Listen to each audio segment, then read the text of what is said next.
Hai guys, berjumpa kembali dalam acara Youth for Christ. Saya Penatua Zeta Dahana dari GKI Maulana Yusuf Bandung. Jadi buat teman-teman yang mungkin sedang main ke Bandung, bisa mampir loh ke GKI Maulana Yusuf. Nah teman-teman, hari ini kita akan bersama-sama merenungkan firman Tuhan yang diambil dari Wahyu 10 ayat 1-11 dengan tema terasa manis dan pahit. Tetapi sebelumnya mari kita berdoa. Tuhan yang maha baik, izinkanlah kami untuk terus belajar dan mengerti apa yang menjadi kebenaran-Mu.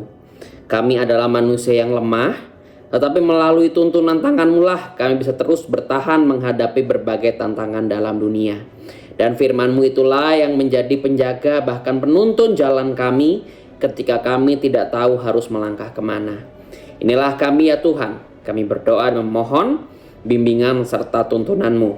Di dalam nama anak-Mu Tuhan Yesus Kristus yang telah bangkit untuk kami semua. Amin.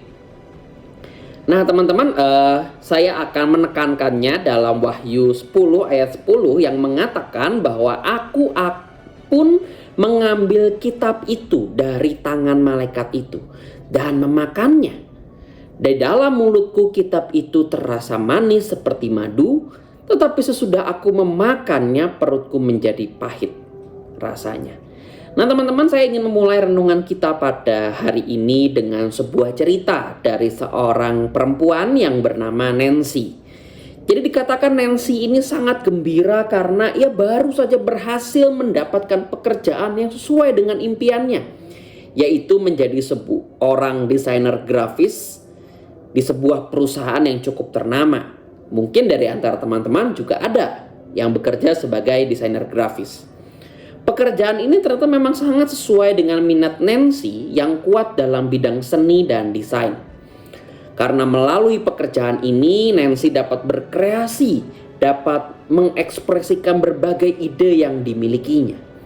Namun ternyata pengalaman bekerja Nancy tidak selalu baik atau terasa manis. Ia harus belajar menerima ide-ide lain dan masukan-masukan yang kadang sangat berbeda dengan pendapatnya. Terkadang perbedaan konsep dan ide ini memunculkan perdebatan yang cukup sengit dan terasa tidak nyaman. Nancy memahami bahwa ini adalah sisi pahit dari pekerjaannya.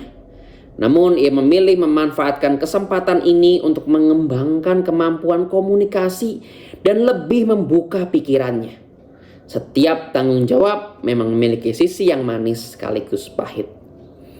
Teman-teman yang dikasihi Tuhan, dalam bacaan kita Yohanes mendengar suara yang memerintahkannya untuk mengambil dan memakan kitab yang terbuka. Suara itu memperingatkan bahwa kitab tersebut akan terasa manis seperti madu tetapi pahit di perut.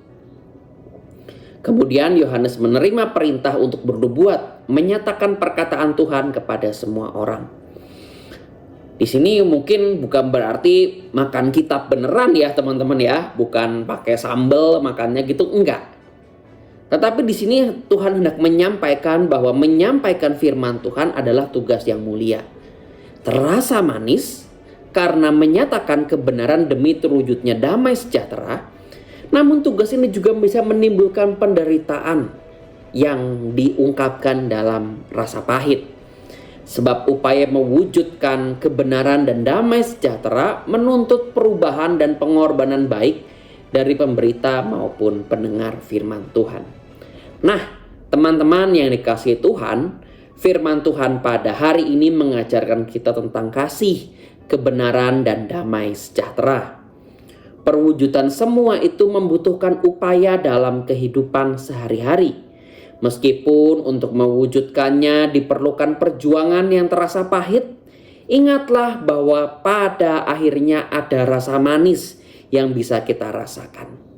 Percayalah bahwa di dalam kehidupan kita memberitakan firman Tuhan, melakukan perbuatan baik, itu memang ada pahit. Tetapi Tuhan juga yang akan memberikan imbalan. Tuhan yang akan memberikan rasa manis, bahkan memberikan berkat kepada kita semua. Maka ajakan bagi kita semua untuk senantiasa memberitakan firman Tuhan, Bukan di sini artinya menjadikan selalu orang itu dari jadi Kristen ya teman-teman ya. Atau yang memberitakan firman melalui kata dan perbuatan kita. Sehingga semakin banyak orang tahu siapa Tuhan yang kita sembah. Mungkin ada orang yang gak suka.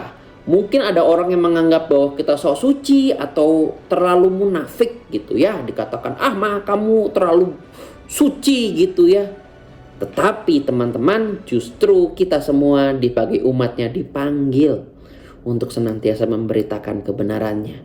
Karena tahu Tuhanlah yang akan menolong, bahkan memberkati kita ke depannya. Mari kita berdoa. Tuhan yang maha baik, tolong kami untuk senantiasa bisa memberitakan firman-Mu. Kami tahu Tuhan, memberitakan firman-Mu bukan sesuatu yang mudah, tetapi kami percaya Allah lah yang bekerja, bahkan memberikan kesenangan dan kesukaan pada akhirnya. Kami berdoa Tuhan untuk kami sehari-hari, kiranya Engkau yang selalu pimpin kami, jaga kami, dan berikanlah kami hati yang riang gembira setiap harinya. Inilah kami ya Tuhan, kami berdoa dan memohon hanya dalam nama anak-Mu Tuhan Yesus Kristus. Amin. Demikian teman-teman renungan kita pada hari ini. Jangan lupa ya untuk subscribe, untuk like, lalu kemudian bagikan kepada teman-teman yang lain. Kiranya Tuhan yang memberkati kita semua.